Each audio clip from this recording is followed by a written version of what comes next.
Hi, I'm Krista. And I'm Sarah. And we have this podcast called Have We Talked About? Where two friends at different points in their lives chat about everything in their lives.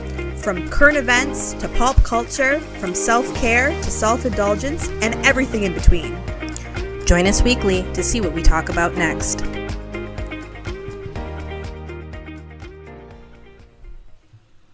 Hey, friend. Hey, how are you? I'm doing good. Welcome back. Welcome back, everyone. Welcome back since last week. Mm-hmm. Good to see and hear from everyone again.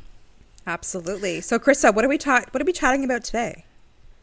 I think we can chat about, given the state of the economy, it'd be probably a good idea for us to talk about looking for jobs, looking for a new job, kind of taking a step back and looking at your own current job and kind of figuring out where you want to go next. Sometimes when you're looking for a job, it's not because you're forced to, it's because you want career progression that you don't seem to be getting in your current location. So given the state of the affairs, given that I've gone through a lot of changes in the last little bit, and given your expertise in the field, that we could talk through tips and tricks, things to consider, things to think about when making a new move, and all of that kind of good stuff. What do you think? Mm-hmm. Yeah, no, absolutely. I think this topic would hopefully benefit everyone. But I truly think that when you're looking for a new job, it's literally like you have a second full-time job, because all the effort and time and energy you put in to look for a new job it's a lot. It's not easy Agreed. These days. Like, it's You're a right. lot. It is a whole second job. And maybe that's where we can start off of like how to maybe organize time when you are looking for a new job. In terms of planning out how many, let's just say, we can maybe talk through scenarios first so we don't kind of go all over the place, even though I will still go all over the place because that is what I do. But, most people are finding themselves in this scenario of being laid off, right? Mm-hmm. And now, unexpectedly, they're having to find themselves in their job market. One of the number one things that you always have to do, in my humble opinion, is you have to revamp that resume. That resume that you probably didn't look at for 3 to 4, 5, 6, 7, 8, 9, 10 years, depending on how long you've been at the company. And that probably has to be numero uno. And from my own experience, it's something that I didn't make a priority when I first found myself out of work. Mm-hmm. I was just like, I'll just kind of like tidy it up a bit and send it out. I'll do it later. And then you forget things, which is bad too. Like, I feel like a good rule of thumb, but like, again, I don't follow this, but I think it's a good rule of thumb, is if you work on something, like maybe it's a big project or you finish something, just quickly jot it down in your resume. You can make it all pretty and look nice later. Just get it down so when you want to look for a new job and now it's time to update your resume, you actually remember, oh yeah, I did that. I totally forgot about that. And it's just listed, because there's a lot that you do at a job and sometimes you can't capture it or you forget. So I feel like that's just a good trick. Just quickly jot it down just so you don't forget. Right. I think you're hitting on a completely important point and something that everyone should prioritize, because in interviews and interview questions, depending on what kind of role that you're applying for, is that you want to use those same projects and things that you've done as examples that you probably want to answer those interview mm-hmm. questions with, right?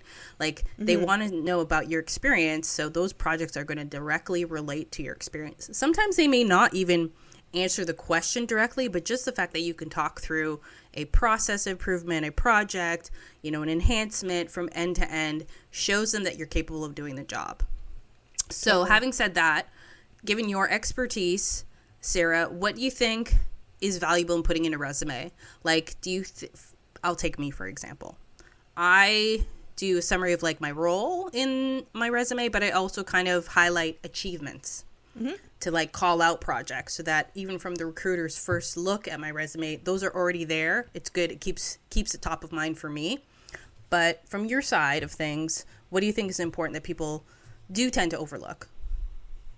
I think, or do you feel like that's important?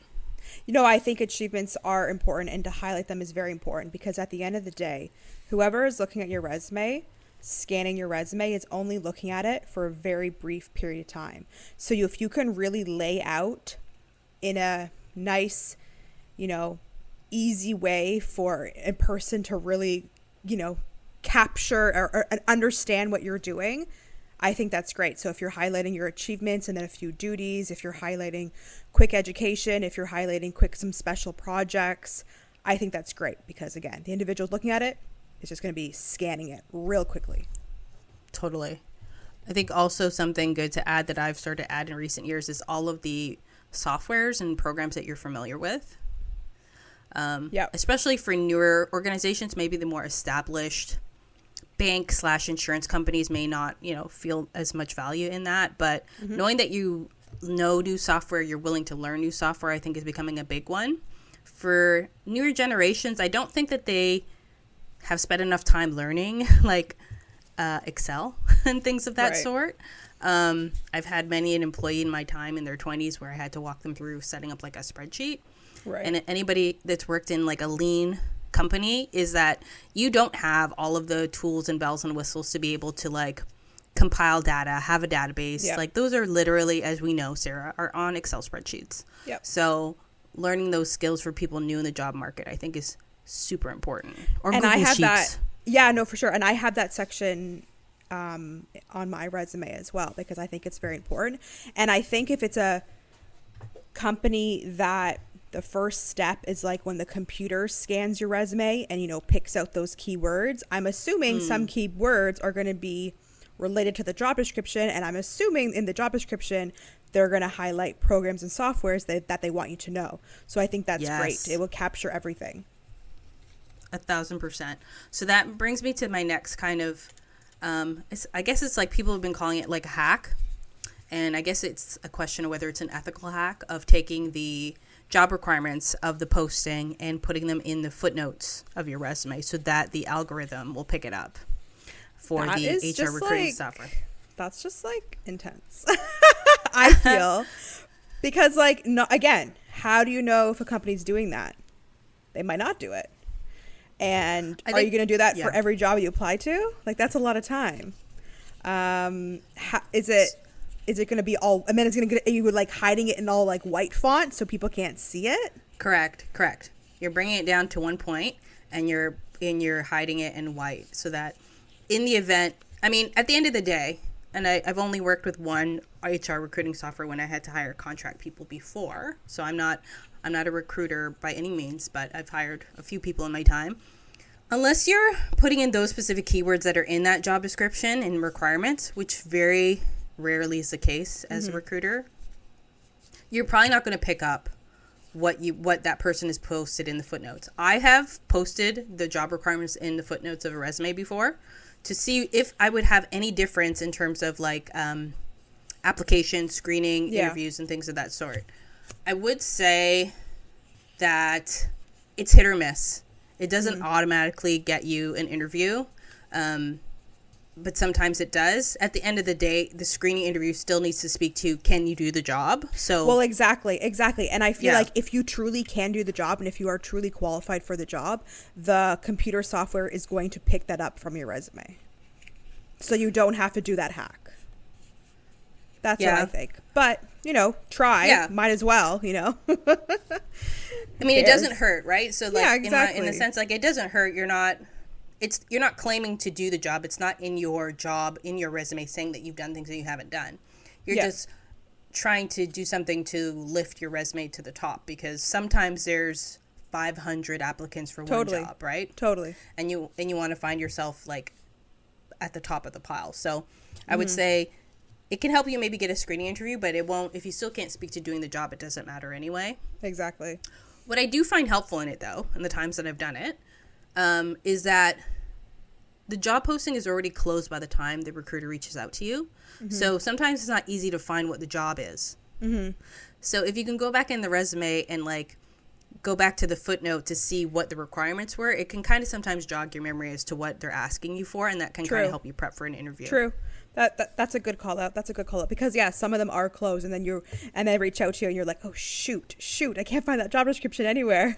So yeah, I understand that. Yeah, no, that's a good point. And some recruiters completely understand that and say, let me talk to you about like what the job is. But some recruiters who maybe are a little bit more short-sighted will be like, well, you applied to this job. How can you not remember exactly what the job is about? Truly, honestly. I know. I agree. What are when you're, in the mindset to look for a new job, what are your go-to websites that you look for new jobs? LinkedIn is something I peruse on a daily basis anyway, so I am partial to LinkedIn, even though I don't think it's the best recruitment or job search tool.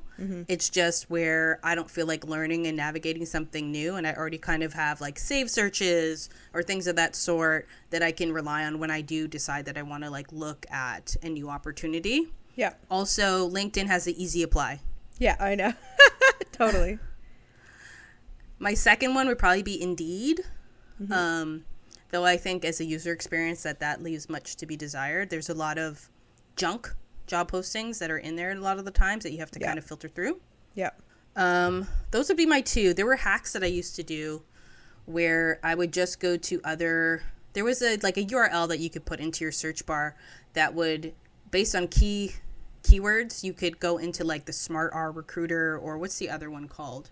There's all these new age HR recruiting softwares, like Workday's like one of the older ones, and there's other ones. So there's a way to just bypass all of the postings and just be like, based on this keyword, here are all the jobs based on the city, based on it being remote, that you can just apply to straight through that particular system. I've done that before. That can get a little harder if the posting doesn't specifically call out the city, because those are usually US based software. So you think, oh, this is a remote position, it's available anywhere, and it's like, oh no, it's actually California. Right. I would say those probably are my top two as well. If there's a particular company that I'm very interested in, then I would go to that company website and look too, because maybe they're just like, yeah, we don't need job websites, we'll just post on our website. So I always go to check on those websites as well. And so where we live in Toronto or in Canada, they have these like annual awards that they give out to companies, whether it's like best managed, best company for families, best whatever. I always go to those, that page as well, to see what companies are listed under like best whatever, just to see. Because then I'll go directly, because then they post all of their jobs and it's really convenient. So I always check there as well, just to see. And I always, if you are looking, save yourself a little bit of time and sign up for those job alerts through Indeed and through LinkedIn. So even if you miss a day, you're going to get an email of all the new jobs. Yeah, those are the ones I look at when I'm on the toilet. And I think what you were talking to before, Sarah, is like Canada's Top 100 and all the offshoots from there, right? Exactly. There's so many different categories, so depending what your interest is, they've already like narrowed out down the finalists for that particular category, so you can like see the companies and then apply directly through there. And then also, like, depending on what your industry is or your specialty, there might be like a association for that, and like a website of all the jobs that are posted in your industry or your association too. Yeah, great. I think what your tip about like going to the actual company website is really a good tip. Also, the flip side, which I've done before, is that companies that are like the company that you're really into, right? Like there was a moment in time I was really into like Spotify or Shopify. Yeah. Look for their competitors as well. Totally. And then start to follow them and look for jobs there, because that skill is transferable. If you decide that you want to work at Shopify, but you work at a Square instead, or a Stripe, or something where it involves some aspects of that same business you want to get into, that can be your redirect way to get to the ultimate dream job. Absolutely. And then I'd also say, when you are in the, step of applying, make sure before you apply, make sure your resume is updated. Make sure your Yes. LinkedIn is updated just in case someone, looks at it. Make sure your job alerts are, ready to go, and potentially in your back pocket have your references, contact information, so you can give them a heads up. Have that kind of ready to go as well. And then have some questions that you want to ask, just in case if you get, through the interview process. Always have some questions in mind that you want to ask about the job, about the company, things like that. I think those Agreed. the few things you should kind of think about before, starting to look for a new job. But I also find that I think looking for a new job and interviewing for a new job has really changed nowadays. I would say pre-COVID, you would have your phone interview.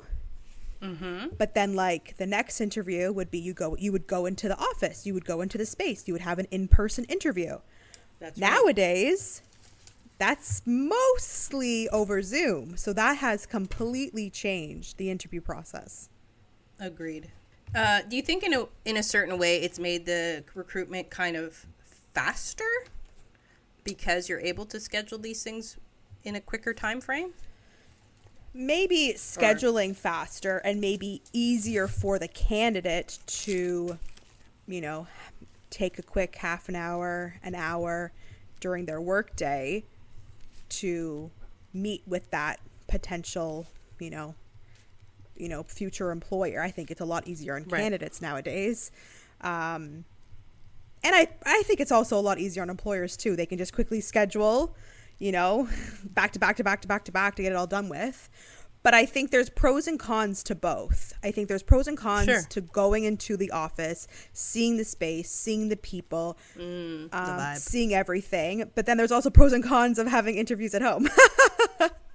I totally agree. I would also say that because there is the ability for some jobs to be remote, that company now has raised their standards and be like, and have the attitude of like, well, we're looking for the best. And sometimes the recruitment process is elongated because they're like, well, we haven't found our perfect person. Totally. Whereas pre-COVID, we're like, this is who we have. We need to find the best of the person right now and coach them in areas of opportunity to get them where we need to be.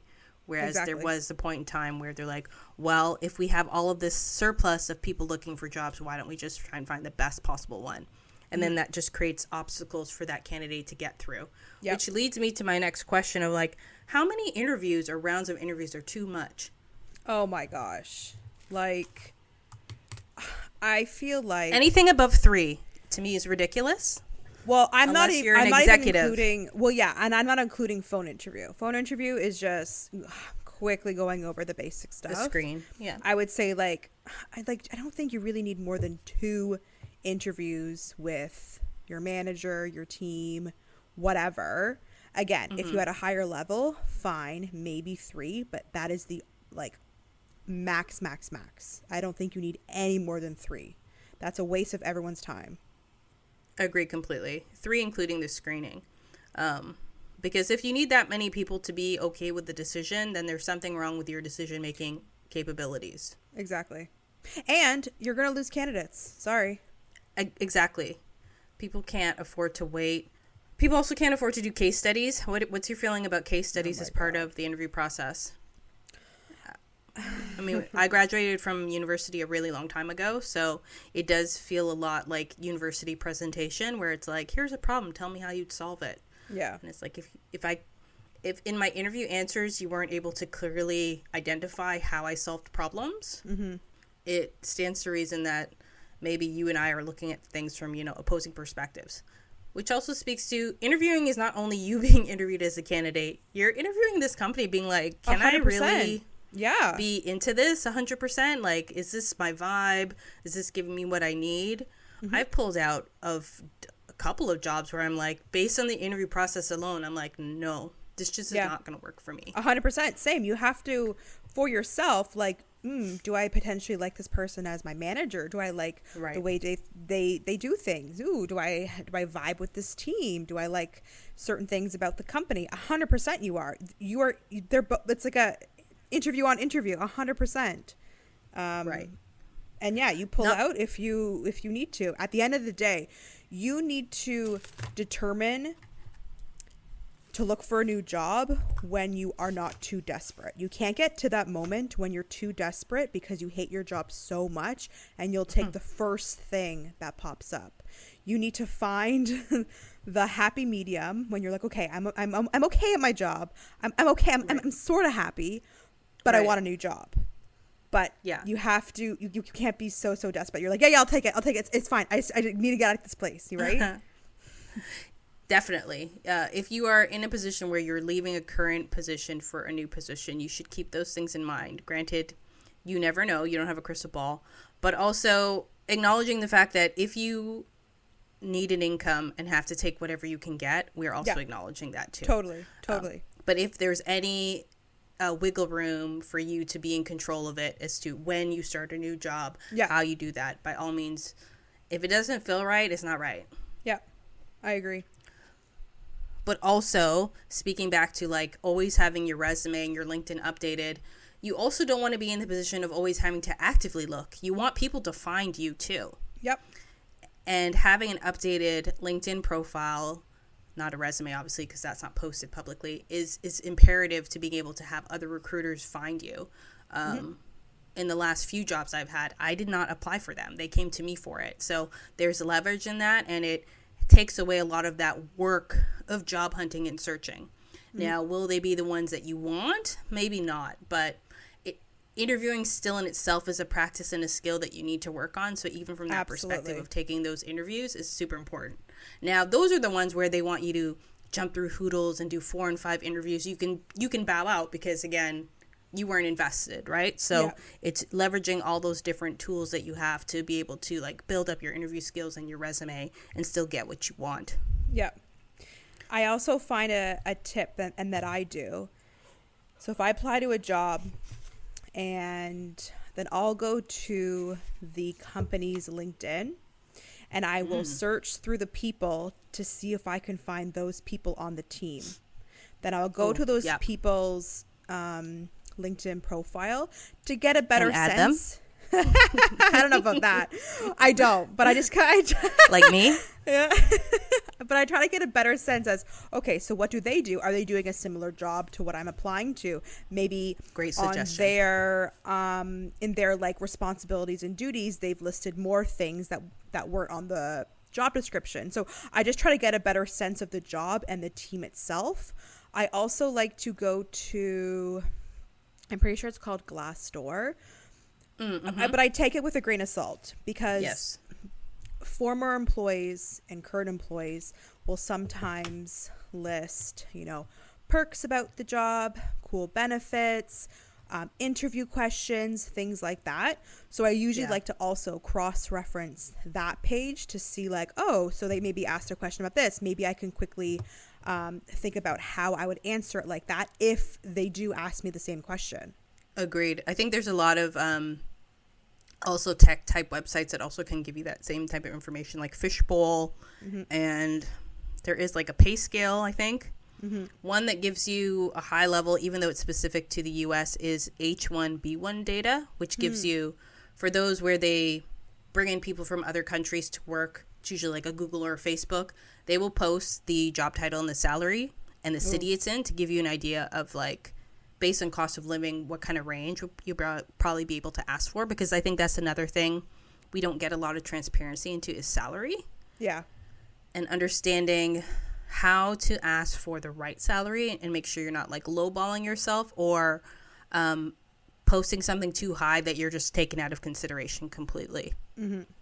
Absolutely. You have to do your research. Absolutely. Now, let me pick your brain based on your expertise and based on what I've done in terms of applying for jobs, is that I found this sweet spot to applying for a job and not being automatically rejected right away is 1 week after the posting. That seems to be the sweet spot where I find recruiters, myself included in that, is that if you apply too early, the bar is set so high that those resumes are judged more harshly than after there's a bigger sample to compare against. And I also use it under the assumption that a job posting generally is only going to be up for 3 weeks, maybe 4 weeks at the most. Would you say that is sort of accurate based on the industry? Yeah, I guess, but it also depends on the company, how urgent they need to fill the position, how urgent the position is, what the situation is. Like, are they backfilling someone? Did someone resign? It's like, what, it just all depends on the situation. So if you can remember to apply to it a week later, great. I don't think I would. I think I would just apply to it, to be honest. That's personally me, because I'm going to forget. Yeah. I get rejections right away when I apply to it right away, which is why I don't do that anymore. Gotcha.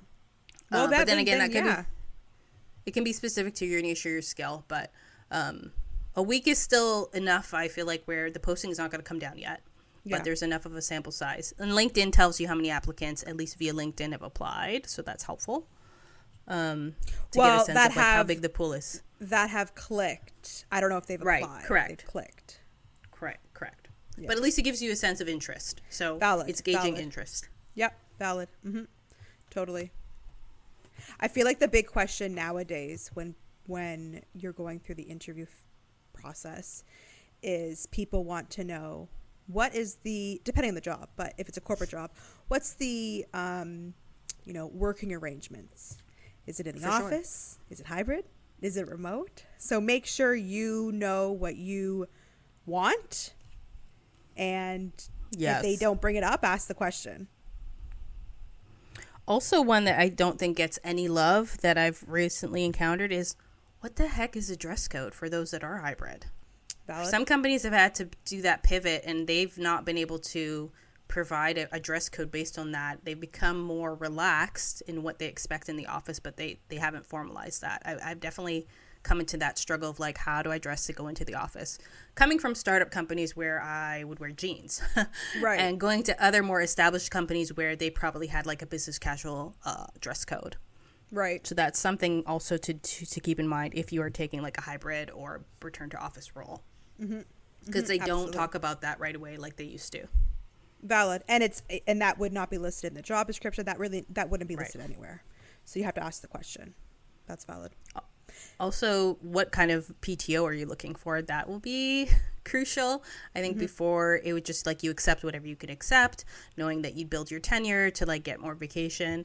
I would say we're in a new game now, a new time of life where life is very busy, and for you to figure out going in what is your minimum expectation of vacation, understanding your level of role. If it's an entry level, there may not be a lot of like legroom for you to negotiate within, but legally in our country, it's 2 weeks. Yeah. 2 weeks is the minimum. And that to me is like, again, we've talked about it in other pods. Like that is inhumane in my opinion. Yeah, 100%. I mean, 3 weeks is bearable. 4 weeks is the ideal. Yeah. I agree. Any other questions that you like to ask during the interview? I usually like to get a sense of how did the job come to be? Like, am I filling a net new role? Am I replacing somebody else? If I'm replacing somebody else, can you, like, without getting into detail, tell me why? Is this an established team? What else do I normally ask them? I ask them, like, what to expect. One of the things I ask is, like, what do I expect in the day in the life if they don't already provide that to me? Yeah, but same. I ask the same question. I ask them, how will I know if I'm successful in the role? What is something that you want this person to do in order to feel like they're successful in the role? Absolutely. And that stumps a lot of people because they actually don't know the answer either. Yeah. I asked the exact same question because because they usually don't know how to answer it. But I also want to know. And how are they going to answer, like how do they react to a question like that on their toes?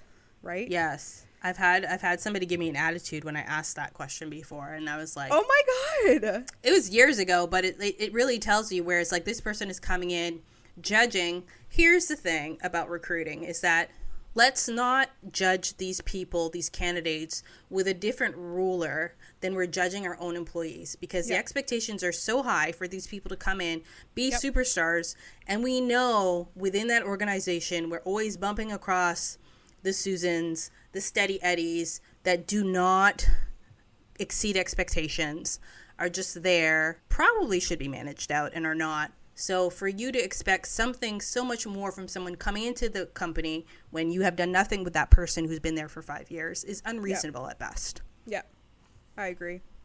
I always like to ask as well, what are you looking for in an ideal, like what's your ideal candidate? Paint that picture for me. Yes, because then you'll get to have an idea of whether or not you are in the running. Exactly. So those are a few questions I always ask. And then of course you always want to know the next steps. Like, is there another interview? Is this the final interview? Will you be contacted? Like, you just want to know kind of next steps. And if someone is interested in you, they'll try and let you know if they're good at their job and they understand the importance of like acting with urgency. They'll kind of tell you the next steps without you having to ask, because they don't want you to go anywhere, because they want to try and get you on board. If they happen to forget about it, that's probably maybe a bit of a red flag that you either aren't there first. Maybe there's somebody internal. Ooh, I also ask, are internal candidates being considered for this position? That's a good question. Legally, you have to post it externally, even if you plan to fill it internally, and then you get to know whether or not you're wasting your time. Yeah, that's valid. If you have the email for like your manager that you had an interview with, would you send a thank you note after? I don't. I usually don't. I think it depends on the job and how. It depends on the level. Yeah. And how, like, what type of company it is. Yeah. I would say I've had candidates send me an email as a hiring manager, send an email to me thanking me for it, and I appreciated that based on the entry level of the job.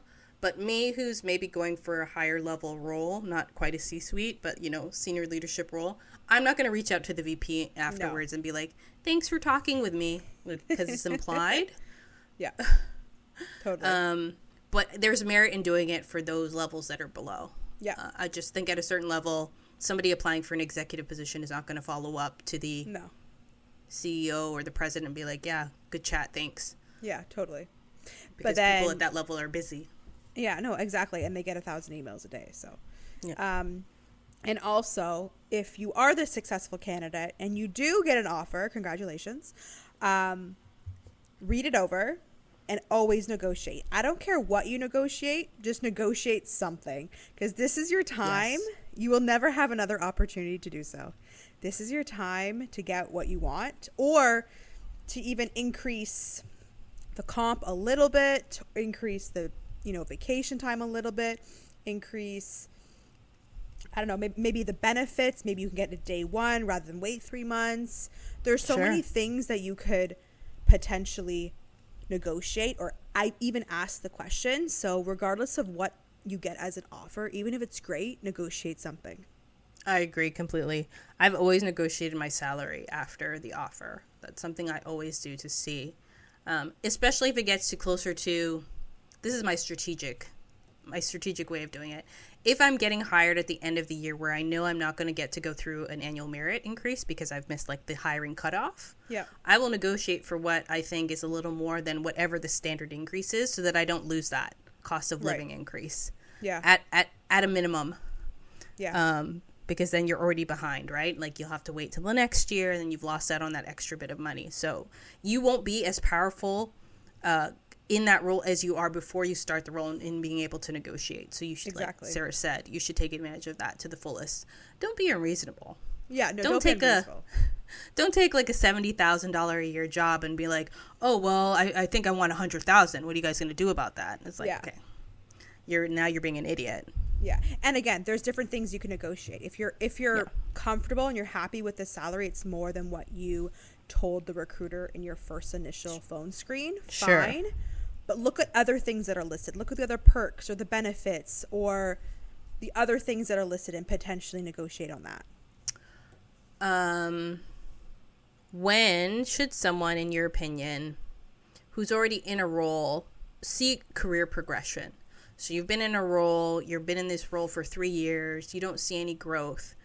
Do you think someone in that position should consider, if they want to take the next step and they don't see internally, to look and see what's out there in the market? I would say, I have questions. Yeah. So why hasn't there been any growth? Has there been any like conversation around growth, like during your performance review, during your annual whatever? Have you spoke about it? Have you taken on additional stretch projects, stretch assignments, things like that? Or is just this like no one talks about it? And if no one talks about it, that's stressful and scary. And at the end of the day, you need to look out for yourself. Sure. And if you feel like you need to be more challenged, at the end of the day, don't be loyal to a company. You need to do Absolutely. what's best for you. And if you feel like you need to move on and find a different challenge and, for your career and for your growth and for your skills and everything, then look for another job. Nowadays, people usually don't spend 20, 30 years at companies, right? Correct. They move because they want to grow in their career and they want to get more money. Yes. So you got to do what's best for you.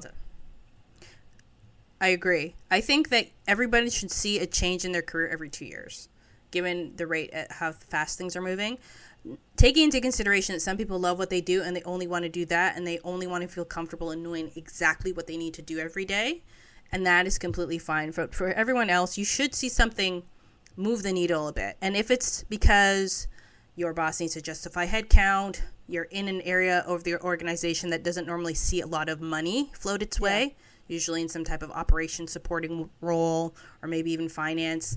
That's not where they're putting the money, so the opportunities aren't there for you. And you can do the projects and the stretch projects, but because they're not bringing in business for the company overall, there isn't that justification to move you forward. So I think everybody should look at it that in 2 years you should be looking, move laterally even, I think is always good. Move yourself into a new position or move yourself out. Granted, it's a big undertaking. It's a whole job. It's a lot of work. It's a lot of work, but at least it's within your control, because then it speaks to being loyal to the company can burn you in the end. And knowing that some companies now are imploding without any advance notice, you always have to kind of have a contingency in place that you can pull. You want to be able to pull a parachute at any time. And based on my experiences with companies that have downsized or outsourced, the flags are there ahead of time. It's just whether or not you choose to acknowledge them to kind of set up your next steps, which I think is important. Like if the stock price of your company all of a sudden is going down without any kind of real reason as to why, that's usually an indication that it's going to acquire something. It's going to be sold to something. Something bigger is happening in the company that they're not talking about. And unfortunately, if your manager says everything is fine as it stands today, that's a good indicator that they're like, anything can change outside of today. So you should be prepared for that as well. Totally. If companies are really selling you on building out the business by opening up offshore locations, which I've seen in the last 3 or 4 years, that's a big red flag that your job can become redundant. Maybe not right away, but in the next 2 to 3 years. You should start to think about like, well, what's my backup plan if then they move a part of the business that I'm doing as my regular job to another location, and having that kind of contingency in place. Yeah. Because it's a lot easier to be in control of where you go than having no option because you need money, because you need to pay your bills, support your family. Totally. Stay alive. Yeah. Yeah. No, all valid points. All valid. The harsh realities, unfortunately. I know. But at the end of the day, it's exhausting looking for a new job. So, and if you're comfortable and if you're happy in your current position, then you do you and you stay there, because it's truly exhausting looking for a new job. I wouldn't say that. I would say always kind of always once in a while apply for things to see what's out there so that you're comfortable. Because once I've been laid off a couple of times, and the companies I've been laid off from, so this is just a subjective view, are ones where I thought I was going to stay there forever. Right. And then it's this whole new thing where you don't have an identity anymore, because now all of a sudden you don't have a job. Right. And then you haven't planned for it. Maybe you just bought new windows for your house and don't really have the emergency fund to carry you through unemployment for a long time. You know what I mean? So it's always good to, every once in a while, just like you do your yearly goals with your manager at a company, to do your own goals on your own. Yeah. Yeah. And revamp your resume. Yeah. That's valid. I think we provided some good tips and advice and you know, for potential listeners if they are looking for a new job, or, you know, don't even know where to begin in looking for a new job, because it is a big undertaking, and it's definitely has changed over the years. Sure. So I hope people find this, you know, helpful. I have one last commentary that I think that people don't spend enough time doing. Granted, it is work intensive, labor intensive to apply to new jobs and do interviews. Mm-hmm. Having said that, it is so imperative that you prepare for the interviews. Yes. The amount of interviews that I've given where people think they can just wing it is atrocious. Yeah. To the point where I've given feedback during the interview being like, this interview did not go well. These were entry level and just a bit above entry level positions, but I know that person is never going to get that feedback from anybody else. But it's important that you know that you need to prepare about behavioral type questions with real examples. Yep, absolutely. Do your research about the company so you have a few quick facts. Yeah, make sure you have some examples that you can provide during the interview, and make sure you can talk about your experience and get your point across. And make sure you have questions. Don't say you have no questions. So what we're saying is be prepared. Yes. Be prepared to talk through your resume. It probably stands to help for you to write out like a summary of all the key things you did in each role. Like if you did some type of leadership, I managed this type of program. This is the type of like financial value it had in terms of like fees, transaction value, sales. Mm-hmm. These are all the softwares I've used. Here's what all the different teams that I've worked with. Here's the amount of people that I manage. Those are all things that you want to hit, because you're going to get questions about those specific things. Yeah, absolutely. And if you have that and you did your research and you have your notes, you know, the rest is up to fate at that point. Yes. And please don't harass the recruiters or the managers by following up all the time with them, because then it doesn't become something like, oh, it's so nice that they said thank you. It becomes, okay, you're stalking me, asking me about the job, and that also can put a big old red flag on you. And also it's like, is this how you're going to be if we do hire you? Exactly. Which is probably yes. Valid. Yeah. Well, all right. Good luck if you are looking. Or if you're considering looking. Yeah. Maybe this has been thought-provoking for people, but also open to everyone else's tips and tricks, people in the industry of what they like. Also, let's normalize not doing a cover letter, people. Like, let's ban that forever, and ban any software that asks you to copy and paste the resume that you already just uploaded into the program. Oh my God, honestly. Feel free to not go through those job applications, guys. Like, also, you got to keep in mind, like, what is actual effective use of your time? Yeah, totally. And apply to the jobs that you truly want and you are truly qualified for. Don't apply to every single job out there. Apply to the jobs that you truly want and you're qualified for. I disagree with that, actually. Okay. I think if you are just coming into the job market looking for a job after being out of it for a while, so you're getting your feet wet, that you should apply to jobs that you know that you exactly match the qualifications for, jobs that you know you're overqualified for, and maybe one or two stretch. So that, one, the easy jobs, when you go in that interview, you build up your confidence. Mm-hmm. The ones that you already know, you're more prepared for because you've been able to build up your confidence with the easier, overqualified jobs that you've applied. And then with the harder ones, those ones are always a little bit of a mental, have like a mental impact, because you probably aren't going to get that job. But you know where you're lacking and you need to work on from an experience level, so that if you are aiming for that in the future, you know where you need to level up. Mm-hmm. That's valid. And don't apply to something if they're looking for 7 to 10 plus years and you have 4 or 3. But if they're looking for, if you have 3 years of experience and they're looking for like 5 to 7, you can give it a try. Who knows, right? Because maybe they're thinking of something else in their heads, and maybe you have kind of relevant skills or something else you can bring to the role. So sure. Keep it open, But yeah, or to they're looking for an point. MBA and you have an undergrad. If you have an undergrad and not an MBA, I say if you have enough work experience, you should be able to apply. Yeah, 100%. If you feel truly like you can do the role. And as someone who's applied who had zero experience in certain areas, I would say if you think you can do the role, apply. Yeah. If you understand like 80% of the job responsibilities, just apply. And or less, 75. Yeah, I think 70 is probably a good marker.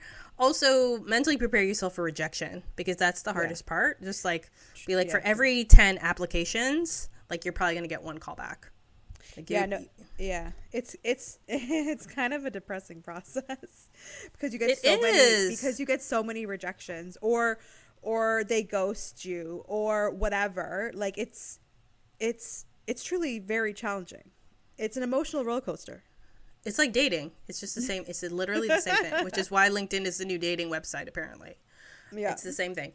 The anecdote or analogy that I've used that has helped me through that whole process of like getting all that rejection is like comparing myself to athletes, even though I'm not a sports person by any means, but sports analogies for some reason seem to really work with me, is that in baseball, like the really good baseball players have, with their batting averages in like the 300s or something, right? Like I'm getting the terminology wrong. But that really means that like out of every 10 times they're up to bat, they're hitting it 3 times. And when you think about that as a stat, 3 out of 10, that sounds really fucking low.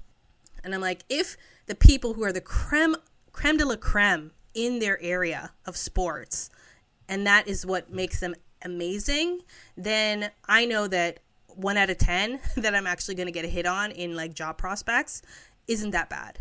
So you have to go into being like, you have to take L's all the time, which is harder for new generations. I find that in a social media world, people think that everybody just pulls out W's all the time, where it's like, no, dude, every day is an L. Yeah. And you just have to expect it, which is why applying to a lot of jobs as well will help minimize that blow. If you make a point, and we probably should have talked about that earlier, is that apply to a lot of jobs rather than that one job that you love, that you think you're perfect for, because when you don't get it, you're going to be under your blanket for a few days being pretty upset.